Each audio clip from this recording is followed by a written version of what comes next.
Hello, नमस्कार, आदाब, सत श्री अकाल और अस्सलाम वालेकुम। मैं हूं मोहम्मद अहमद काज़मी, लेकर आया हूं आपका पसंदीदा कार्यक्रम आपके रूबरू।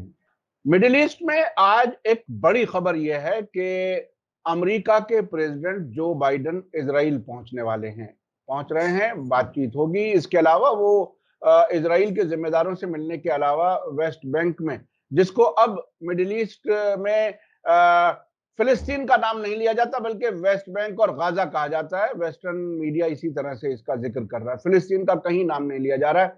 उसके प्रेसिडेंट महमूद अब्बास से भी मिलेंगे और उसके बाद सऊदी अरब पहुंचेंगे। सऊदी अरब में जीसीसी मुल्कों की सरबराह कॉन्फ्रेंस है और इस सरबराह कॉन्फ्रेंस में इजिप्ट, जॉर्डन और इराक के लीडर्स के भी पहुंचने की उम्मीद है। तो ये काफी अहम विजिट है, इस पर बात करेंगे। इसके अलावा अगले हफ्ते रूस के प्रेसिडेंट व्लादिमीर पुतिन ईरान जाने वाले हैं। ये भी काफी अहम विजिट है। इस पूरे इलाके में आखिर क्या कुछ हो रहा है, कैसे हालात बन रहे हैं, दोनों अपने अपने तौर पर सुपर पावर, अपने आप को समझने वाले मुल्क इस इलाके में क्यों बार बार उनके लीडर्स आ रहे हैं, ये सब समझने के लिए मेरे साथ आज खास मेहमान है सीनियर जर्नलिस्ट शेख मंजूर साहब। शेख साहब, वेलकम है आपका मीडिया स्टार में, आपने वक्त दिया। आपका या बहुत बहुत शुक्रिया। आप ये बताइए कि ये जो बाइडेन की विजिट को आप किस तरह से देख रहे हैं, क्या कुछ है, इसमें क्या कुछ होने वाला है? देखिए, ये जो प्रेसिडेंट बाइडेन का जो विजिट है, पहला विजिट है ये मिडल ईस्ट का, जब से ये प्रेसिडेंट बन गए हैं। इसके उसका सबसे ज्यादा फायदा सऊदी अरब को होगा, खासकर क्राउन प्रिंस को। का वार ऑफ सक्सेशन जो सऊदी अरेबिया में चल रहा, जिसमें मोहम्मद बिन नाइफ जो थे फर्स्ट क्राउन प्रिंस, तो उसको हटाकर मोहम्मद बिन सलमान बन गए और उसके बाद बहुत सारे जो है रॉयल फैमिलीज के मेंबर्स को गिरफ्तार, हाउस अरेस्ट किया, गिरफ्तार किया और इनको साइड लाइन किया। उसके बाद जो कशोगी का मसला आया, उस पर खासकर जो बाइडेन एडमिनिस्ट्रेशन और प्रेसिडेंट बाइडेन जो थे, वो सऊदी अरबिया से खफा थे और उसी वजह से उन्होंने उन पर आर्म्स एम्बार्गो भी लगाया। सबसे बड़ा फायदा ये है, एक रिकॉग्निशन मिल रही है क्राउन प्रिंस मोहम्मद बिन सलमान को कि वो लेजिटिमेट हियर है सऊदी किंगडम का।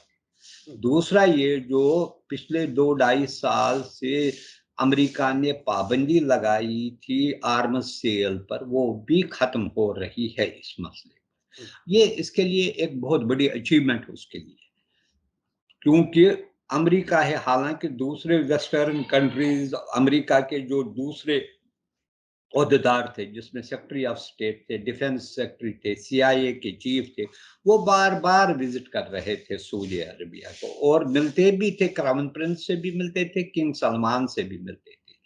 लेकिन एक तो ये स्केल डाउन है हुआ प्रेसिडेंट बाइडेन की तरफ से, कि जो अपने आप को चैंपियन समझता था ह्यूमन राइट्स इश्यूज के बारे में, डेमोक्रेटिक वैल्यूज के बारे में, उसको अपने कंपल्शंस की वजह से उसको फाइनली आना पड़ा यहाँ, और उससे मिल भी रहे हैं, उससे बातचीत भी कर रहे हैं। हालांकि उसने ये कहा कि वो ह्यूमन राइट्स इशू को उठाएंगे, लेकिन वो इतना बड़ा इशू नहीं रहा है जितना अब अमेरिका के दूसरे प्रायोरिटीज है सऊदी अरब के साथ रिलेशंस में। इजराइल के बारे में आपको पता है कि चाहे डेमोक्रेट्स हो या रिपब्लिकन्स हो, उनके लिए सेम पॉलिसी है। इजराइल के 20-19 की फर्क है, ये जो कहते हैं लफाजियत की फर्क पड़ती है। बाकी वो चाहते हैं इजराइल स्ट्रांग रहे, उसकी स्ट्रेंथ को बढ़ाने के लिए, प्रोटेक्शन के लिए, सेफ गार्ड के लिए हर किस्म की मदद दी जा रही है। उसमें दोनों में बाई पार्टीजन जो है, उसमें किसी का ये नहीं है कि एक रिपब्लिकन है ये। अब ये है, कोई थोड़ा ओपनली एग्रेसिवली कहता है, कोई दूसरा जो है डोसाइल वे से कहता है। इजराइल को बिठाने में अमेरिका, ब्रिटेन और वेस्टर्न कंट्रीज का बड़ा हाथ है। इसलिए उसकी सालमियत के लिए यही गारंटर भी है, यही उसको बचाते हैं। अब कभी कभी वो छोटी मोटी नाराजगी दिखाते हैं सेटलमेंट्स पर या ह्यूमन राइट्स या किसी को मारने पर। अभी जो अल जजीरा की जो कॉरेस्पॉन्डेंट थी उसको मारा गया, उस पर भी हालांकि अमेरिका ने कहा ये गालिबन ये एक्शन तो उसको मारा इजरायली फोर्सेस ने, बस इसके अलावा उसमें कोई चेंज नहीं आ जाएगी। वो फिर भी वहां पर कमिटमेंट करेंगे। यहाँ तक कि बाइडेन एडमिनिस्ट्रेशन भी मुझे लगता है कि वो ये कोशिश में है कि जो जिन अरब कंट्रीज ने अभी तक इजराइल को तस्लीम नहीं किया है, वो किसी न किसी तरीके से उसको तस्लीम करे या इसके साथ जो इकोनॉमिक सोशल पॉलिटिकल रिलेशन को बढ़ावा दे। आज ये भी खबर आई है कि वो एक जॉइंट जो है कमर्शियल जॉइंट बिजनेस काउंसिल का वो बात कर रहे हैं सऊदी अरबिया के साथ। वो एक स्टेप है टुवर्ड्स जो है, हो सकता है इन लॉन्गर पीरियड में रिकॉग्निशन भी होगी। वो तो ये है। अब रहा पैलेस्टाइन का इशू। पैलेस्टाइन वो जा रहे हैं, कल ही अमेरिका ने वहां पर $100 मिलियन का एक पैकेज दी है वहां के लिए, खासकर स्कूलों और वहां के जो हॉस्पिटल्स के लिए दिया है। हो सकता है कुछ और पैसा देगा। बाकी उनके मसाइल को, बेसिक मसाइल को हल करने में कोई भी पेशरफ्त नहीं होगी, कुछ भी नहीं होगा।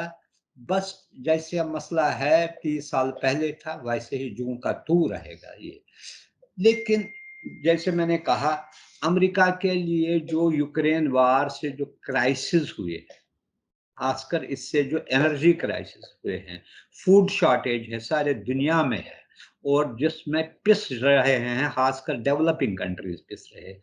वही नहीं, आप देखिए सारे यूरोपियन कंट्रीज में प्राइसेस इतने अप हो गए हैं कि वहां पर अनरेस्ट, गैस, इनकी ये कोशिश है, सबसे बड़ी कोशिश जो जीसीसी कंट्रीज के हेड्स को मिल रहे हैं, उनकी ये कोशिश है कि वो उन पर प्रेशर डाले कि वो ऑयल प्रोडक्शन को इंक्रीज करे, ताकि जो इंटरनेशनल मार्केट में इस वक्त प्राइसेस है वो किसी हद तक कम हो जाए, और न सिर्फ अमेरिका और यूरोपियन कंट्री, दूसरे कंट्रीज को कुछ न कुछ उसका फायदा मिलेगा। अच्छा, इजराइल वो ऐसे वक्त पे पहुंच रहे हैं अमेरिकी प्रेसिडेंट जबकि वहां वर्चुअली कोई हुकूमत नहीं है, अभी इलेक्शन होने हैं। ऐसी ऐसी आमतौर पर जब सरकारें मजबूत नहीं होती तो उसके बारे में कहा जाता है कि कोई कमिटमेंट नहीं किया जा सकता। तो क्या पहले वो ये विजिट की डेट तय हो गई थी, उसके बाद वहां की सरकार गिरी, देखिए उसका कहीं मैं कोई असर है? देखिए मैंने पहले ही आपको कहा, हुकूमतें चेंज होंगी चाहे अमेरिका में या इजराइल में, पॉलिसी उनकी सेम है।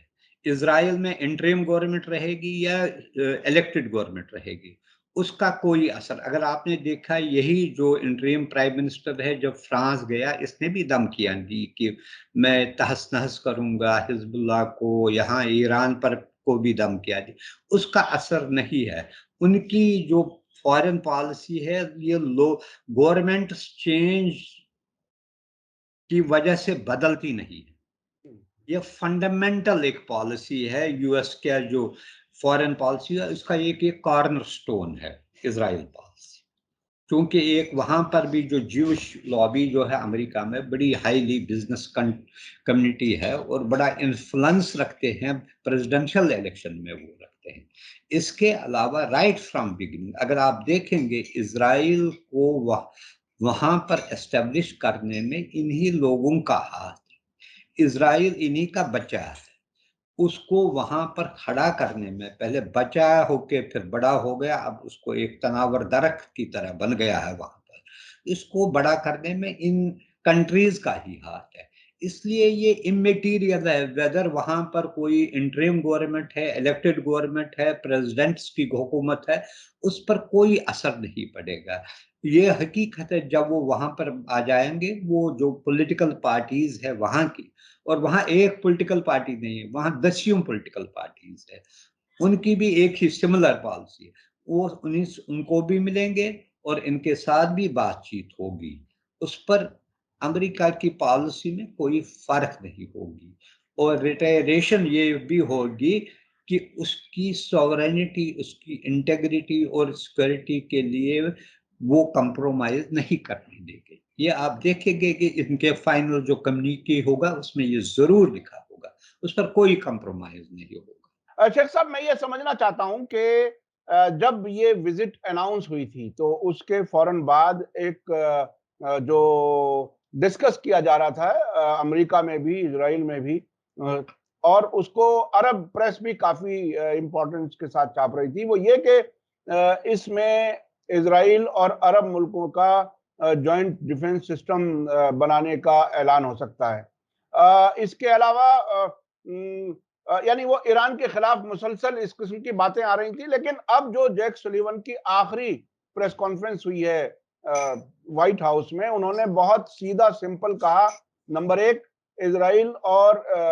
सऊदी अरब के बीच में नॉर्मलाइजेशन लंबा वक्त लेगा, यानी अभी इसका ऐलान नहीं होने वाला है।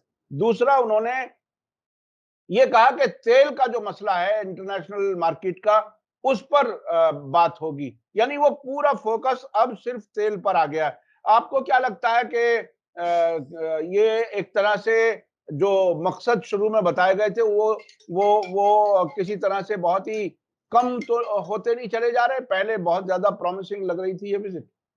देखिए, मैंने, अगर आप देखेंगे पिछली बार भी जब हमने कन्वर्सेशन की तो हमने यही कहा कि इस वक्त सऊदी अरब भी इस पोजीशन में नहीं है कि वो इजराइल को रिकॉग्नाइज करे, लेकिन ये साथ साथ ये भी हमें देखना है ये ग्रेजुअल हो जाएगा, ये इम्प्रूवमेंट जो है रिलेशन, पहले जैसे जॉइंट बिजनेस काउंसिल की बात आई है, उसके बाद कुछ और है, इनडायरेक्टली कॉन्टैक्ट्स है, इनडायरेक्टली हर एक चीज है, लेकिन सऊदी अरबिया के लिए भी ये सही मौका नहीं है कि वो इजराइल को तस्लीम करे, चूंकि सऊदी अरबिया अपने आप को, चूं वो इस्लामिक वर्ल्ड का एक लीडर समझता है, होली मॉस्क्स वहां होने की वजह से उसको कुछ और भी जिम्मेवारियां है, और अगर उसने किया, हालांकि पिछली बार जब होने वाला था उस वक्त नहीं हुआ, लास्ट मिनट पर उन्होंने चेंज की, इसलिए ये उनको पता है इसमें ग्रेजुअल, अभी वो इसके लिए तैयार नहीं है।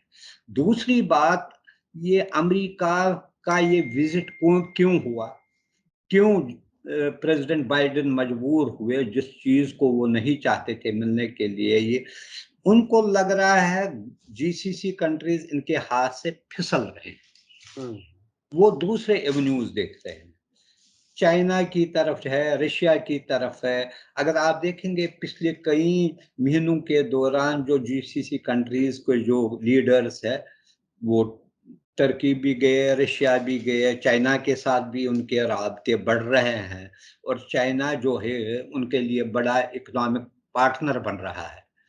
ये उनको ये खतरा है, अगर उन्होंने टाइमली इंटरवेंशन नहीं किया तो ये कहीं उनके हाथ से न निकले।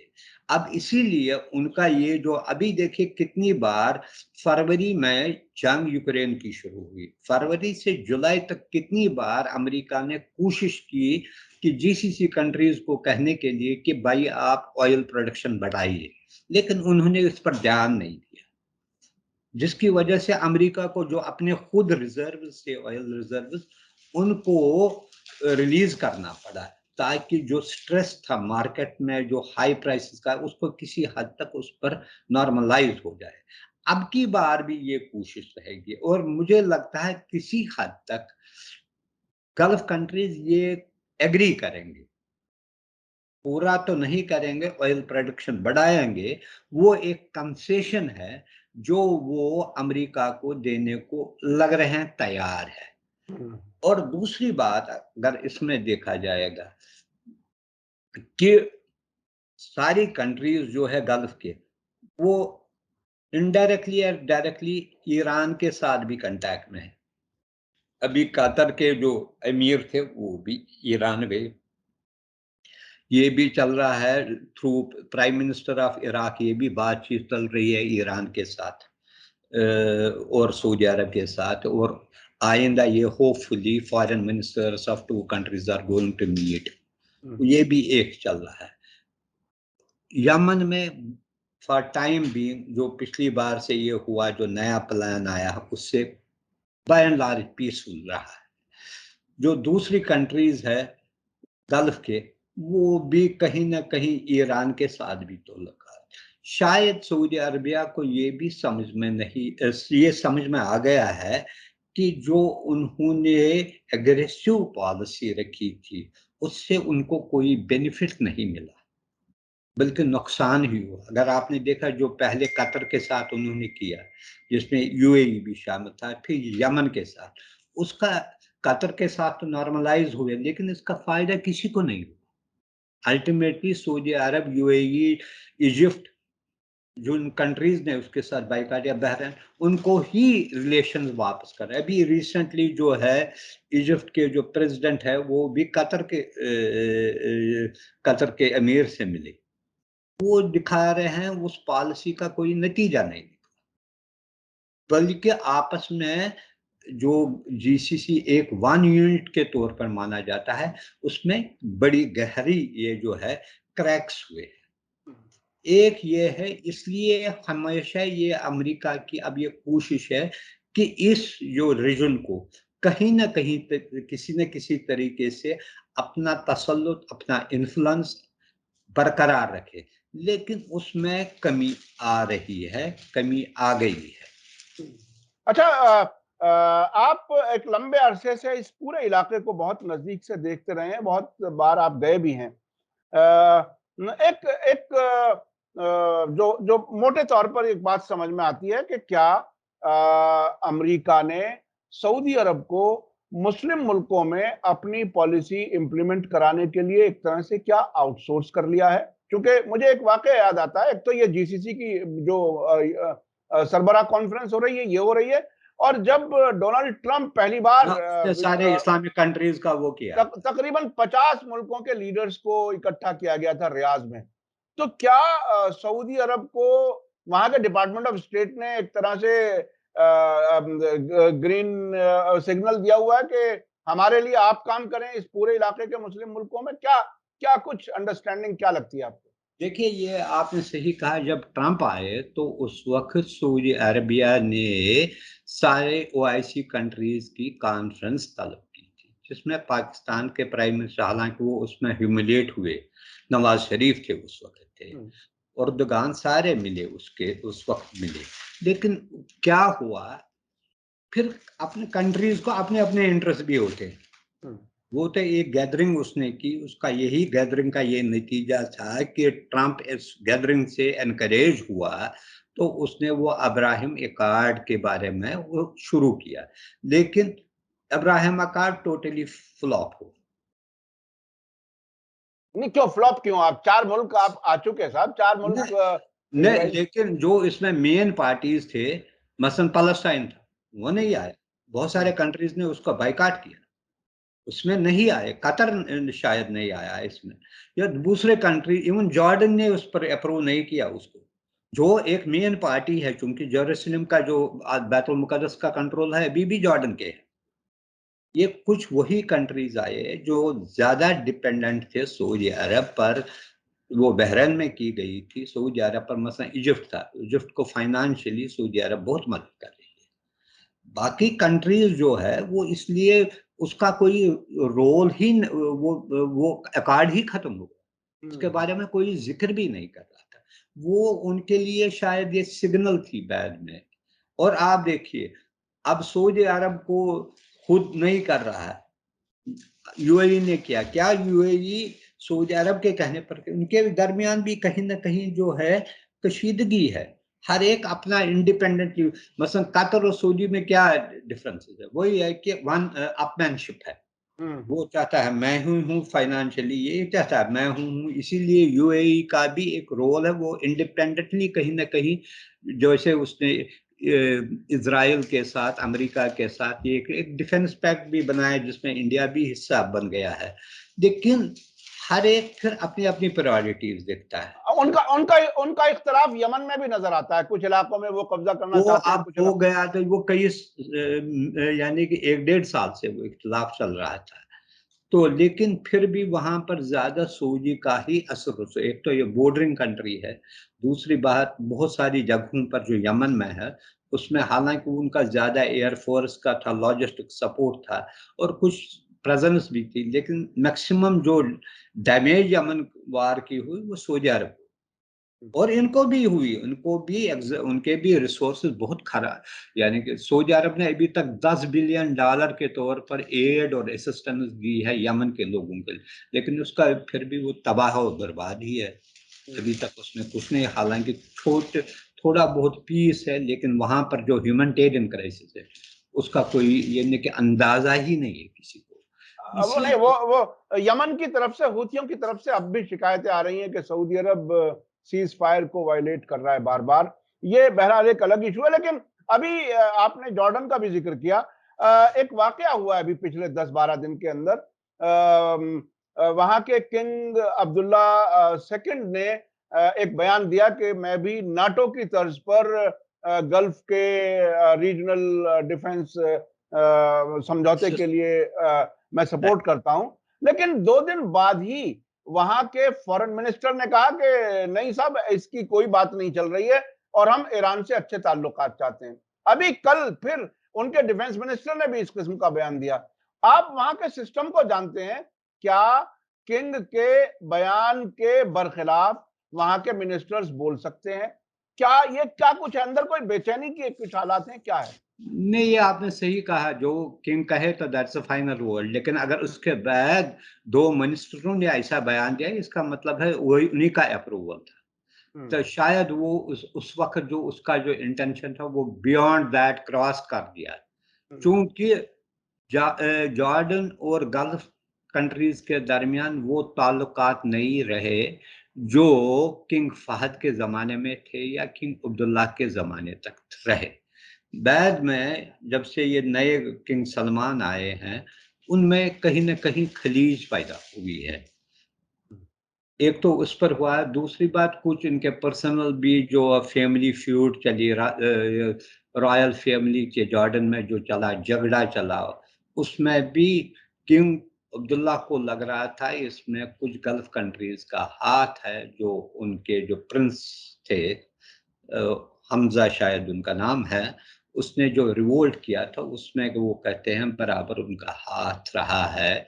इसलिए वो जो है रिलेशन वो स्ट्रांग इतने नहीं रहे जैसे हमने 90s में देखा। वो गल्फ कंट्रीज का कहते थे 6+2, जिसमें इजिप्ट और जॉर्डन को भी इंक्लूड किया जाता था, लेकिन वो मामला नहीं रहा है।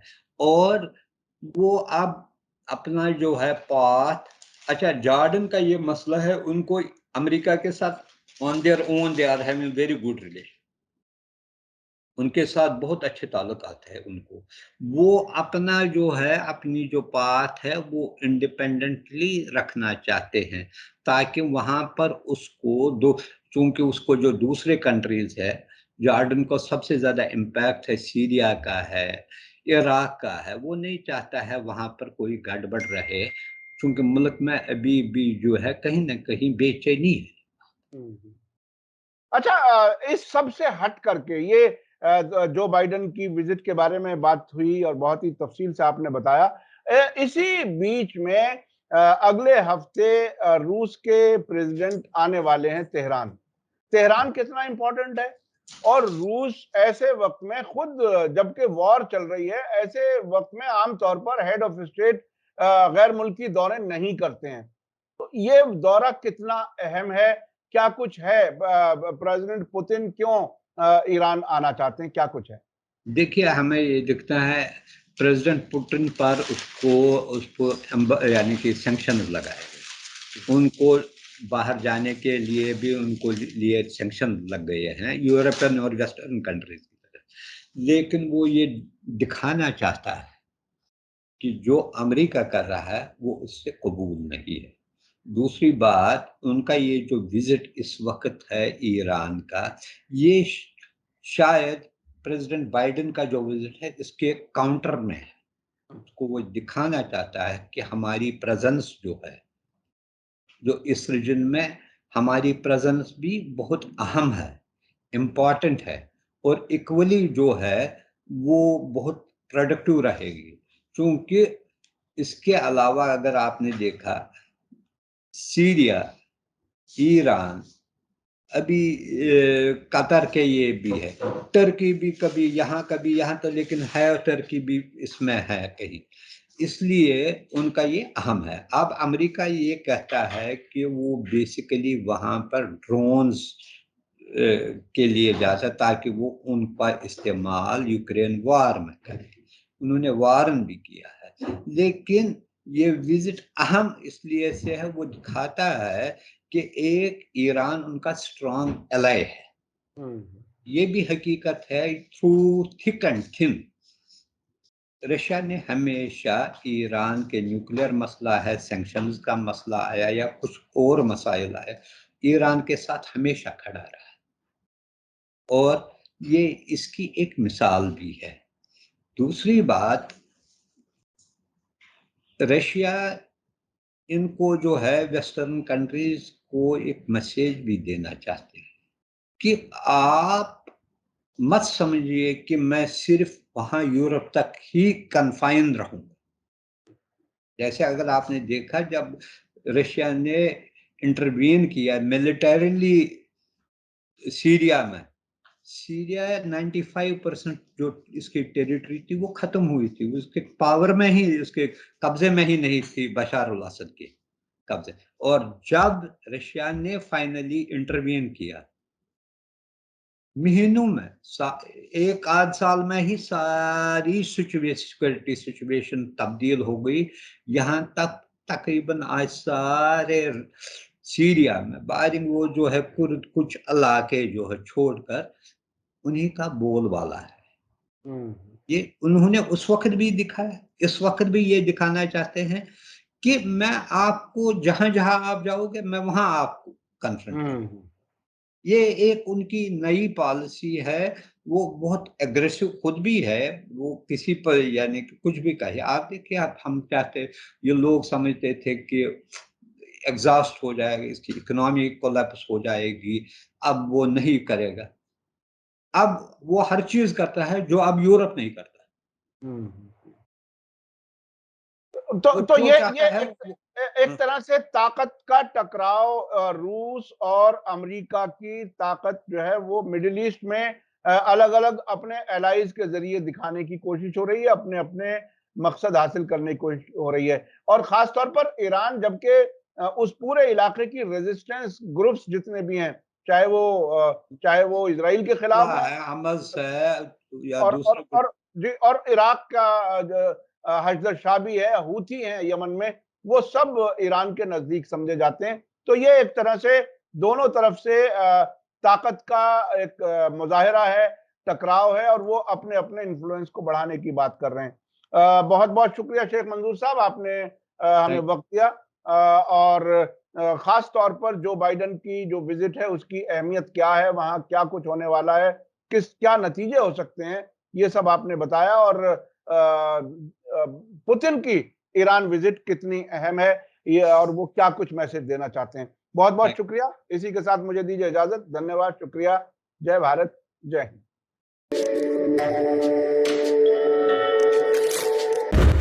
मीडिया स्टार वर्ल्ड के और वीडियो देखने के लिए हमारे चैनल को सब्सक्राइब करें और सीधे नोटिफिकेशन पाने के लिए बेल आइकन दबाएं। और अगर हमारी खबर सच्ची और अच्छी लगे तो अपने व्हाट्सएप, इंस्टाग्राम, फेसबुक और ट्विटर अकाउंट पर जरूर शेयर करें।